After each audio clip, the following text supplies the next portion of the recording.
नमस्कार दोस्तों, return of कहानी पेश करते हैं आपके लिए एक नई पारिवारिक कहानी। तो चलिए शुरू करते हैं। राधा ने अपने बेटे शुभ के लिए लड़की ढूंढने के लिए सभी रिश्तेदारों और अपनी सहेलियों से कह दिया था। उसे एक बहुत सुंदर लड़की ही चाहिए थी। वह अपने पति सचिन से इसी बात पर चर्चा करती कि जब दुल्हन इस घर में आएगी तो घर कितना खुशहाल हो जाएगा। घर में हमेशा चहल पहल रहा करेगी। लाखों में एक बहू लाऊंगी अपने राजकुमार के लिए। शुभ से भी बार बार पूछती कि तुझे कैसी लड़की चाहिए, पर शुभ हंसकर टाल देता था। क्या मम्मी, अभी कहाँ, मुझे बहुत कुछ करना है, अभी से शादी के चक्कर में नहीं पड़ना चाहता। उम्मीद नहीं थी कि शुभ अपनी पसंद की लड़की को चुनकर अपनी माँ से उससे शादी करने की बात करेगा। राधा के लिए यह बहुत बड़ा धक्का था। शाम को चाय के साथ राधा अपने पति के पास बालकनी में बैठ गई। सचिन ने पूछा, क्या हुआ राधा, आज चीनी डालना भूल गई चाय में? अच्छा। राधा का ध्यान अपने बेटे की उस बात से हटकर चाय की तरफ गया। राधा बोली, मैंने ध्यान ही नहीं दिया, अभी लाती हूँ। राधा चाय के लिए चीनी लेकर आई और चम्मच से कप में घुमाकर मिलाती जा रही थी। पता नहीं कैसी होगी शुभ की पसंद, हमारे बुढ़ापे का सहारा बनेगी कि नहीं। मन ही मन उधेड़-बुन में लगी थी। सचिन ने कहा, बड़ी चुप-चुप हो, क्या बात है? नहीं, ऐसा कुछ नहीं है। आज सुबह शुभ का फ़ोन आया था। उसने बताया कि माँ, आपको लड़की देखने की कोई ज़रूरत नहीं है, मैंने लड़की पसंद कर ली है। बस तब से ही मन में अजीब-अजीब से विचार आ रहे हैं। राधा के पति को जब उसने शुभ से हुई बातचीत के बारे में बताया तो वो पूछने लगे कि अच्छा, कौन है लड़की, कहाँ से है, क्या करती है, कुछ पूछा नहीं तुमने? राधा ने जवाब दिया, नहीं, मैंने सोचा मिलकर बात करेंगे, कल आ रहा है। अगले दिन शुभ की पसंद का नाश्ता और खाना बनाकर राधा फुर्सत से जैसे ही बैठी तभी शुभ आ पहुंचा। आते ही मम्मा मम्मा करता हुआ गले से लिपट गया। क्या बात है, आज बड़ा खुश है, राधा ने बोला। इस पर वो कहने लगा कि मैंने आपको रागिनी के बारे में कल बताया था ना, यह देखिए, यह उसकी फ़ोटो। कुछ घबराई नज़रों से फ़ोटो को देखने लगी। लड़की अच्छी थी, वैसे भी ना कहने का तो सवाल ही नहीं उठता था। शुभ की पसंद जो थी, पर अपने लिए अपनी तरह से रिश्तेदारों में जान पहचान की लड़की देखने की उसकी इच्छा हमेशा रही थी। सचिन ने राधा को इस बात के लिए पहले ही समझा दिया था कि शुभ को ही ज़िंदगी बितानी है, शुभ की पसंद ही माननी चाहिए। एक तरफ से राधा भी अपने मन को समझा चुकी थी और अपने बेटे की खुशी में खुश रहना चाहती थी। कैसी है मम्मा? शुभ ने उत्सुकता से पूछा। प्यारी है। कहाँ रहती है, क्या करती है? राधा ने जवाब देते हुए उससे कई सवाल कर डाले। माँ, मेरी कंपनी में ही जॉब करती है। उसके घर में उसके पापा और एक छोटा भाई है। माँ, रागिनी की माँ नहीं है, उसके बचपन में ही गुजर गई थी। अपने छोटे भाई को माँ की तरह पाला है उसने। बस उसकी यही बात मुझे बहुत पसंद आई और उससे शादी का फ़ैसला कर लिया। उसे आपसे मिलवाना चाहता हूँ। नहीं बेटा, तुमने पसंद कर लिया तो हमने पसंद कर लिया। शुभ के पापा ने कहा उसके पापा से बात कर लें, फिर इस रिश्ते को आगे बढ़ाएंगे। शुभ यह सुनकर बहुत खुश हुआ और रागिनी के पापा का नंबर तुरंत अपने मम्मी पापा को दे दिया। कुछ दिन बाद दोनों का रिश्ता पक्का कर दिया। रागिनी सांवले रंग रूप की थी, पर उसकी आंखें बड़ी बड़ी थीं। लेकिन उसे देखकर राधा को लगा कि मैं तो इससे अच्छी ढूंढ कर लाती। गोरी चिट्टी, पर मन महसूस कर रह गई। सगाई धूमधाम से हुई, शादी भी हो गई, पर राधा को चिंता थी कि कोई मेहमान बहू के सांवले रंग पर ना कुछ बोल दे। लेकिन उसने देखा रागिनी के चेहरे पर एक मुस्कान रहती थी। रागिनी दुल्हन थी, पर फिर भी सबका ध्यान रखती रही। आपने पानी लिया, कुछ खाया? सब रिश्तेदार तारीफ करते थक नहीं रहे थे, पर रागिनी ज़्यादा बोलती नहीं थी।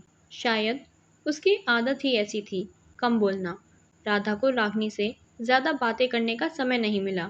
पहले मेहमान रहे, फिर वह हनीमून पर मनाली चले गए। वहाँ से लौटे तो दोनों की छुट्टियाँ खत्म हो गई थीं और दोनों बेंगलुरु लौट गए। शुभ ने 3 कमरों का एक फ्लैट किराए पर ले लिया।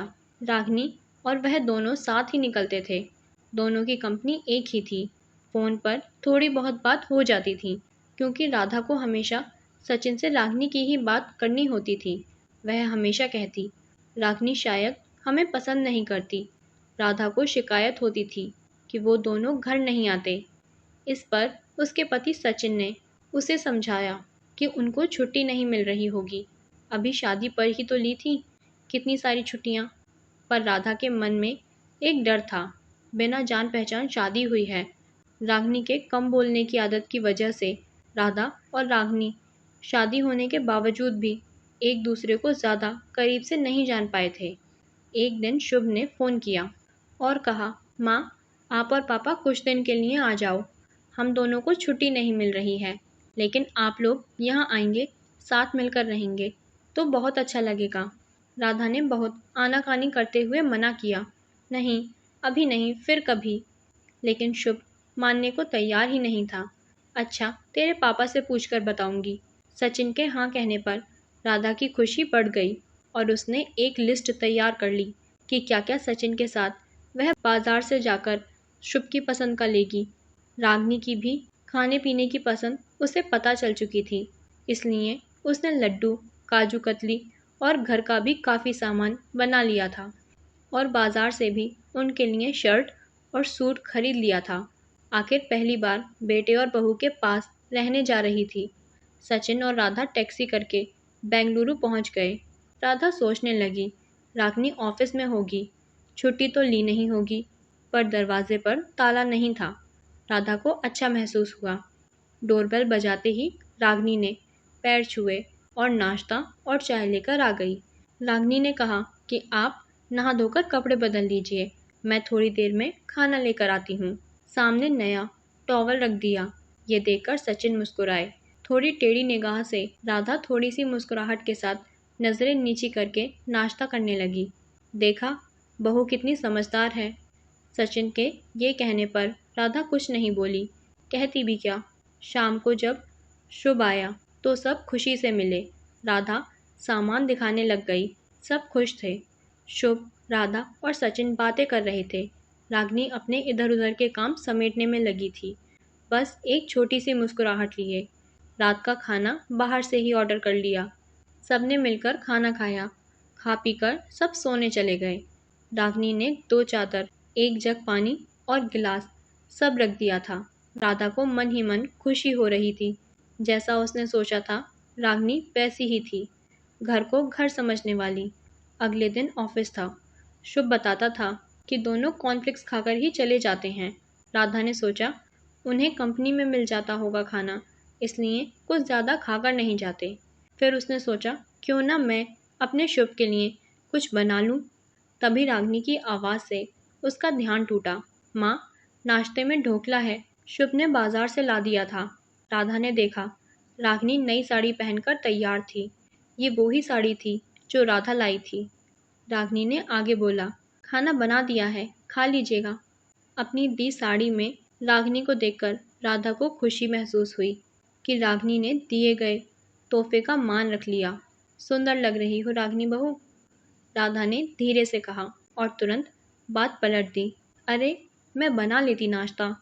रागिनी ने कहा, नहीं माँ, आप क्यों काम करेंगी, अच्छा चलते हैं, कहकर गले लगकर ऑफिस के लिए निकल गई। राधा ने रागिनी की आंखें पढ़ ली थीं कि बिजी होने पर भी छोटी छोटी बातों का ध्यान रख रही थी। सुनो सचिन, राधा ने अपने गालों पर हाथ रखकर कहा, मुझे रागिनी के गले लगने का स्पर्श देर तक महसूस हो रहा है। आज बेटी होती तो ऐसे ही गले लगती।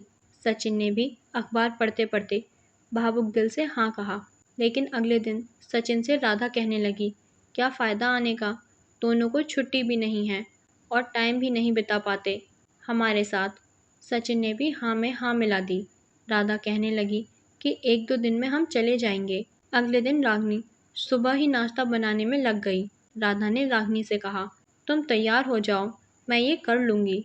नहीं माँ, आज शुक्रवार है, हम दोनों ने छुट्टी ली है और शनिवार इतवार की तो छुट्टी होती ही है। हम 3 दिन आपको ये शहर घुमा देंगे। मन ही मन राधा मुस्कुरा रही थी। कि बेटे बहू के साथ पूरा दिन बिताएंगे। जब चारों शहर घूमने गए तो रागिनी रास्ते में सास राधा से बोली, माँ जी, मेरी अपनी माँ नहीं है, मेरे बचपन में ही गुजर गई थीं। मैं माँ की ममता को जीवन भर तरसी हूँ, इसलिए सास नहीं, सास के रूप में माँ पाना चाहती थी। आज पूरे 22 साल बाद भगवान ने आपके रूप में मेरी माँ मुझे लौटा दी। जहाँ भी संभल कर चलना होता, रागिनी तुरंत राधा का हाथ पकड़ लेती। राधा रागिनी जैसी बहू पाकर गर्व महसूस कर रही थी। 3 दिन पता ही नहीं चले कैसे गुजर गए। अगले दिन राधा सुबह ही उठकर रसोई में आ गई। रागिनी तुरंत बोली, मम्मी जी, कुछ चाहिए आपको? राधा ने कहा, मैं तो इसलिए चली आई कि दोनों मिलकर काम करेंगे, सब काम जल्दी हो जाएगा। ये सुनकर रागिनी मुस्कुरा दी।